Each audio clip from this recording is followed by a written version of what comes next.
guys, Hate here, and today we're going to be going over the latest patch notes 7.3 that were just released from the PBE.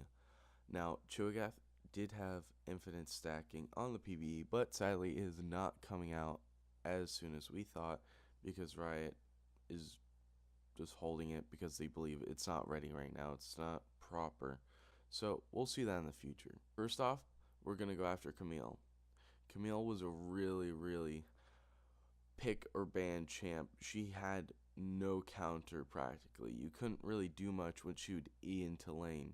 So to fix, they raised the mana cost for her E to 70 from 50, but I believe they should have increased the cooldown on it just a little bit, just so that she couldn't just come out of nowhere and gank you and you just die.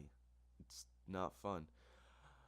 Her W was reduced by 10% to 80% on her slow. The mana cost on her E has been raised to 70 from 50.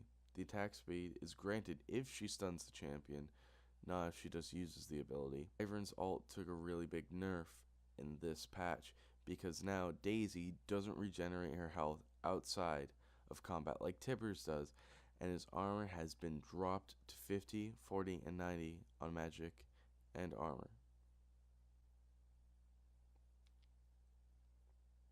Now we're getting into the assassins. Jace, Kha'Zix, those were the main two of this patch that got nerfed. Rengar not so much. He did get nerfed on his crowd control, but we'll come back to that in a bit.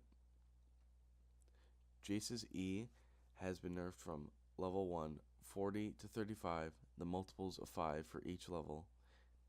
His E was increased mana cost to 55 from 40, and the bonus damage he receives from swapping forms on his first auto is now from 40 to 25. Kha'Zix received a minor nerf. With that, his Q has been 0.2 less bonus attack damage, meaning you'll have some time to react when he comes up behind you on isolation. Blanc, her passive damage on her kit has been changed to where it scales from 30 to 80 by level 6. At levels 7 to 13 it goes 90, 100, 120, 140, 160, 180, 200, and at level 14 it goes 220, 240, 260, 280, 300. So by the time you get to 7 to 13, it goes up by 10, and then 20, and then 20 by level 14. Now Riot has been paying attention for people who have been taking Malzahar bot, and a good thing about Malzahar bot is that you have his silence on one of his abilities. You also have his voilings. His voilings, if you summon them right in front of Thresh's Hook, can pretty much body block any oncoming hooks, grabs, pretty much anything that's in front of him that's a physical grab can just be blocked. And so now there's a cast for 1 second between each voidling, so you can't just have like 3 in a row to block a hook. Once they get past 600 distance, voidlings start to have 10% slow for every 100 additional distance they are from Malzahar, meaning every like 100 units they are far away, they're gonna slow down and they're gonna be insufficient. So if that Malzahar is Ghost, he will catch up to you. Rengar has been lowered to 150 from 200.